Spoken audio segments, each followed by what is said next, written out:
Bom, e lá vou eu falar de filme de hominho de novo aqui, né?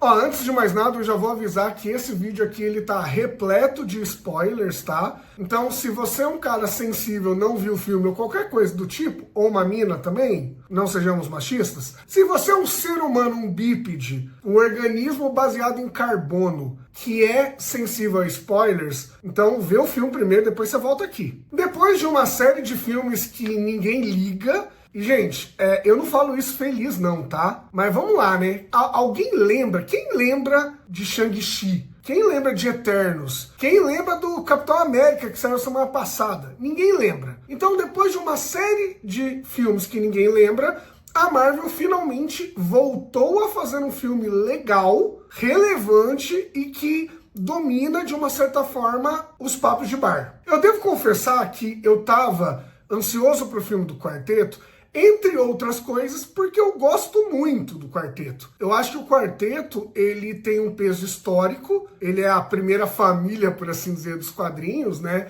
Ele estava lá bem desde o começo da Marvel também, então tem anos e décadas de história, e eu gosto muito, daqui a pouco eu vou falar disso, mas eu gosto muito porque a Marvel é caracterizada por personagens que a gente se relaciona, né? Mais pé no chão. E o Quarteto é uma família bagaceira, é a família completamente disfuncional. E quem nunca, né? Quem nunca teve contato ou pertenceu, né, a uma família disfuncional? Então, gente, antes de eu começar a falar do filme aqui, eu já vou pedir para você deixar o like, porque eu garanto que observações como você verá aqui não tem em nenhum outro canal. Então deixa o like aí, já fortalece o vídeo e vamos que vamos. Gente, para mim, esse filme é o melhor filme da Marvel desde o Guerra Infinita. Ah, Renan, não é desde o Ultimato. Não é desde o Ultimato, não. O Ultimato, pra mim, ele tá bem abaixo do Guerra Infinita enquanto filme.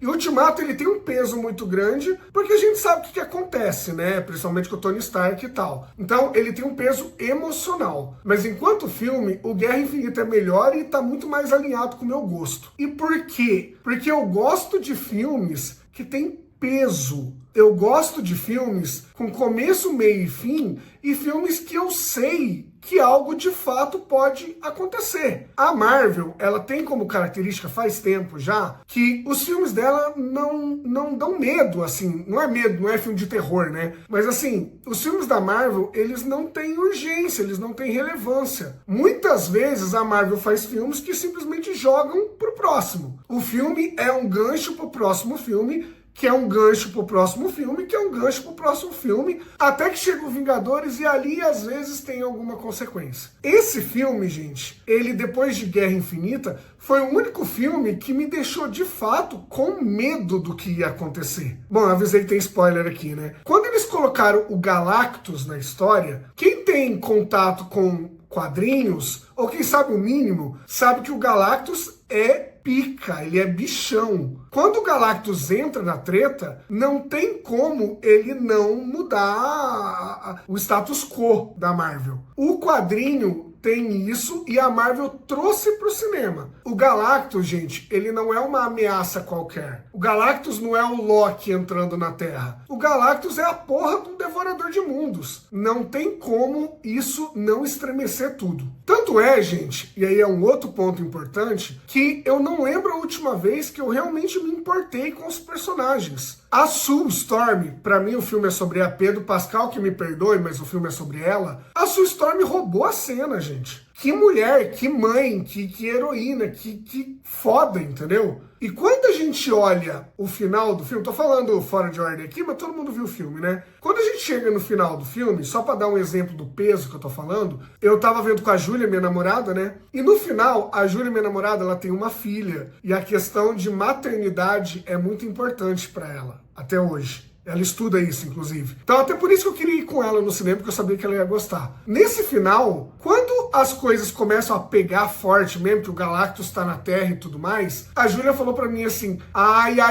meu Deus, eu tô com medo deles fazerem alguma coisa com a criança. Primeiro, só dela ter esse medo já significa que a história cooptou a gente foi sequestrado pela trama, a gente comprou a trama. E aí, lógico, né, a gente sabe que o Franklin é ultra poderoso, é por isso que o Galactus quer ele, etc, e que por conta disso, provavelmente não ia acontecer nada com a criança, né, mas só dela já tá com essa preocupação, é um bom sinal em termos de trama, em termos de narrativa. E aí eu lembro que eu falei pra ela assim, com a criança eles não vão fazer nada, eu tô com medo da Sue. Aí, agora, gente, que eu tô aqui em casa, que eu tô tranquilo, eu penso assim, pô, eles não iam apresentar os personagens agora e matar a mulher no primeiro filme. Claro que não. Só que, gente, essa é a beleza da arte. A arte te pega onde você não controla. Não é racional. É que nem humor que você dá risada quando não pode. É tipo isso. Racionalmente é lógico que eles não iam matar a Sue. Até o Franklin trazer ela de volta é uma amostra do poder dele. Então, pra narrativa fazer sentido ela não morrer também. Mas, cara, eu tava tão tenso com a ameaça do Galactus que eu fiquei com medo mesmo, assim. Porque, meu, chega uma hora que ele tá quase arrebentando o Reed Richards, o Coisa tá capotado lá e o Tocha Humana tá desmaiado, sei lá o quê. Dá pra ter medo. Na hora que ela levanta e ela começa a usar os poderes, eu falei, meu, que mulher foda. Só que faria sentido, gente, porque a história inteira do filme é ela lutando pela vida do Franklin. O Reed Richards considera entregar o Franklin pro Galactus. Ela não, em nenhum momento. Então faria sentido, em termos de roteiro, ela se sacrificar para salvar o filho. Por isso também que eu fiquei um pouco com receio. Mas tudo isso, gente, é para falar o que para vocês? A Marvel conseguiu, em um filme, trazer um peso e um tom que ela não estava trazendo em nenhum outro filme. No Capitão América 4, é 4, né?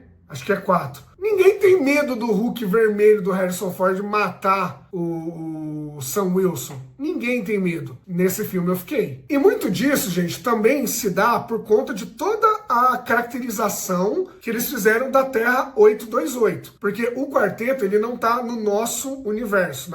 A nossa Terra é a Terra 616. Então, eles não estão no nosso mundo. Qual que é uma crítica que acontece muito quando a gente fala sobre a Marvel no nosso mundo? Ouvi muito isso recentemente. Pô, o pau tá torando na série do Demolidor, o Demolidor tá quase morrendo. Cadê o Homem-Aranha? O Homem-Aranha existe nesse universo. A Marvel inteira, basicamente, tirando o Wakanda, algo assim, mas a Marvel inteira está em Nova York. Como que acontece alguma coisa em Nova York e um dos heróis tem que lidar sozinho? Inclusive, fica a recomendação, vou fazer um vídeo sobre isso, mas a Marvel teve todo um problema quando teve o 11 de setembro. Por quê? Porque o ataque às Torres Gêmeas foi em Nova York. Como que todos os heróis da Marvel estão em Nova York e eles deixaram isso acontecer? Então a Marvel teve todo um problema nos quadrinhos para justificar isso. A edição seguinte do Homem-Aranha, que é uma edição que a capa é toda preta, é uma edição basicamente mostrando isso. Tamanho o problema de ter todo mundo no mesmo lugar. Mas eu tô tergiversando aqui, vamos voltar. Estando o quarteto na Terra 828, eles conseguiram estabelecer que não existem outros heróis. Então, o quarteto é a frente do rolê. O quarteto é a linha de defesa da Terra. Não tem como correr atrás, pedir ajuda pro Thor. Não dá, é o quarteto. Então isso coloca o quarteto em evidência. Eles vão na televisão, eles são heróis conhecidos, a opinião pública fica a favor ou contra eles de acordo com o que acontece, e no filme essa mudança é muito clara. Então, esse estabelecimento de mundo foi muito legal, porque você passa a comprar todo o resto, porque você entende o contexto que eles estão. E o lance de colocar eles na década de 60, que é mais ou menos uma pegada que eles fizeram lá na WandaVision,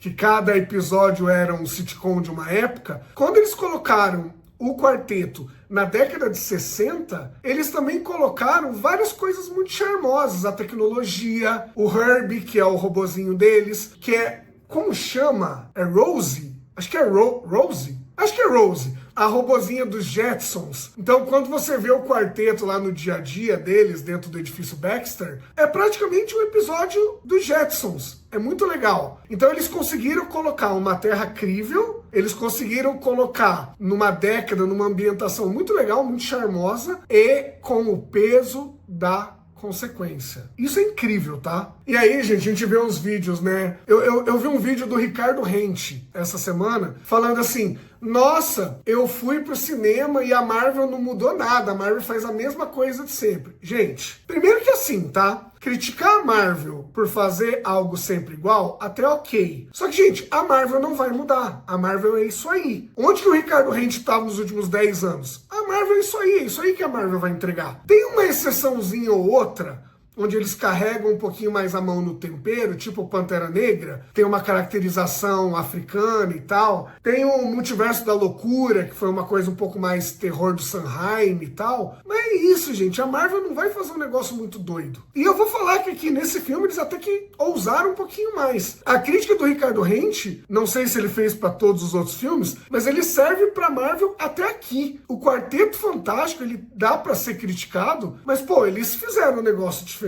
Só a ambientação de época já é diferente, entendeu? A crítica é válida, talvez ela esteja fora do lugar. Meu, a gente tem, como eu falei, a Sul tendo que dar a luz dentro da nave, no meio do espaço, porque o Galactus forçou ela a dar a luz ali porque ele queria o Franklin. Cara, isso é tenso pra caramba. A cena do parto dela é absurda. Porque ao mesmo tempo que ela tá parindo, ela tá deixando a nave invisível pra eles conseguirem escapar da surfista prateada. Puta merda, entendeu? Cara, é mais do mesmo tudo que a Marvel fez. Esse filme aqui tem diferença, tem peso. Mas é claro, né, gente, vamos lá também. Não é o Poderoso Chefão. Dá pra criticar algumas coisas e eu vou falar um pouquinho sobre isso agora também. Eu acho, por exemplo, que as coisas, elas acontecem muito rápido no filme. Existe o tempo da história e existe o tempo da gente. Eu entendo que por conta da ameaça do Galactus, eles tinham pouco tempo. Mas, gente, a Sul descobre que tá grávida, ela fica barriguda, né, com barrigão de grávida, e ela tem o Franklin. No mínimo, a gente teve 9 meses. Quando a gente vê o filme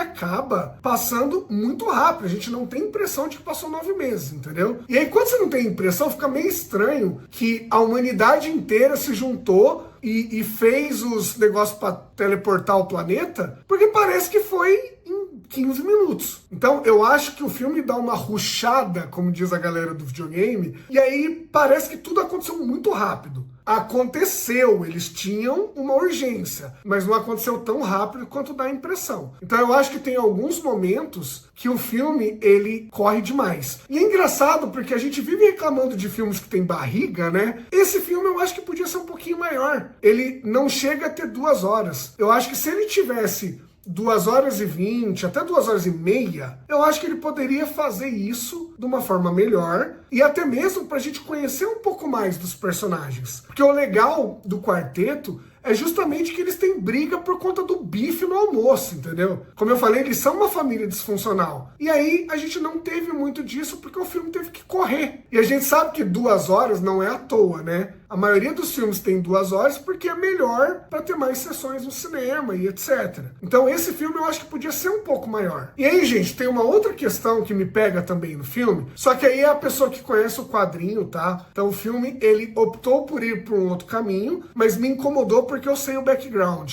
Talvez, gente, até essa falta de tempo fez com que características marcantes dos personagens acabassem ficando amenizadas. Porque, como eu falei aqui algumas vezes, o quarteto é extremamente disfuncional. Quando a gente vê no cinema, foi legal, foi divertido, mas o bagulho é muito além daquilo, tá? O Reed Richards, e eu acho que talvez ele seja o personagem que mais sofreu com isso, ele é um cara completamente zoado, tá? Ele é o maior gênio da Marvel, então o Tony Stark tá abaixo dele, pra vocês terem uma ideia, o Homem-Aranha também, todo mundo que é inteligente, Bruce Banner, tá tudo abaixo do Reed Richards, ele realmente é um gênio, um cara com altas habilidades, e até mesmo por conta disso, nos quadrinhos ele tem sérios problemas, porque ele é extremamente racional, e quando alguém é extremamente racional, o efeito colateral é a pessoa ficar fria, então tem várias histórias onde ele e a Sue tretam por conta disso. Porque ele não dá atenção para a família dele, ele não cuida dos filhos, entendeu? Tem histórias que a Sue trai ele com o namoro. E eu não vou passar pano para traição aqui, esse não é o ponto, mas muito da motivação para eles terem problemas é porque o Reed Richards é um cara ausente. Ele é aquele cientista extremamente racional e que por conta disso falta como pai, falta como marido e por aí vai. E aí qual que é a questão? Quando você coloca o Pedro Pascal para fazer um personagem, automaticamente ele ganha em carisma e perde em defeitos. E muitas vezes são os defeitos que fazem a gente se relacionar com o personagem. Então,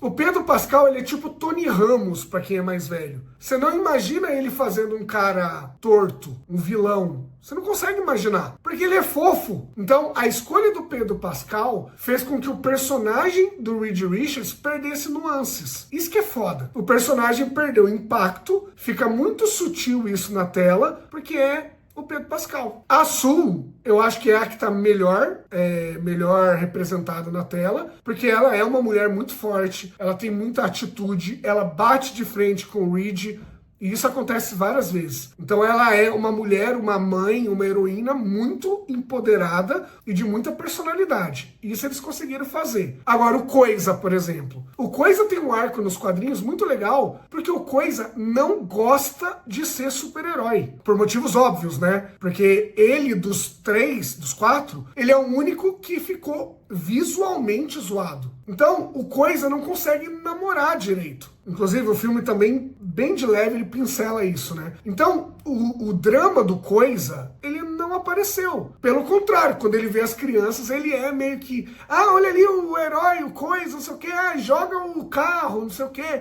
Então, não apareceu isso. O Tocha Humana, ele é extremamente escroto nos quadrinhos. Não tem outra, eu procurei outra palavra, mas não tem. O Johnny Storm, ele é escroto. Ele é mulherengo, ele é irresponsável. Nesse sentido, os filmes anteriores, aquele que o Chris Evans era o Tocha Humana, inclusive, eles caracterizaram melhor ele. No filme, ele é um cara mulherengo, mas super cabeça no lugar. Inclusive, ele ajuda a resolver muita coisa. Então, assim, falta de tela e ser a Marvel Disney fez com que essas características marcantes e que dá um tempero maior no quarteto, elas fossem muito amenizadas. Nesse ponto eu acho que o filme perdeu muito. Mas, repito, melhor filme da Marvel desde o Guerra Infinita. Mas e vocês, gente? O que vocês acharam do filme? Deixa aqui nos comentários. Se vocês gostaram, eu tô delirando? Tô sendo Marvete demais? Eu gostei. O que vocês acharam? Comentários estão aí para isso. Como eu falei no começo, reforço agora. Dá um like no vídeo para esse vídeo chegar em mais pessoas. O canal tá começando, gente, então toda ajuda é válida. Se inscreve para não perder os próximos filetismos. E a gente se vê no próximo vídeo desse canal. Tamo junto, um abraço para vocês.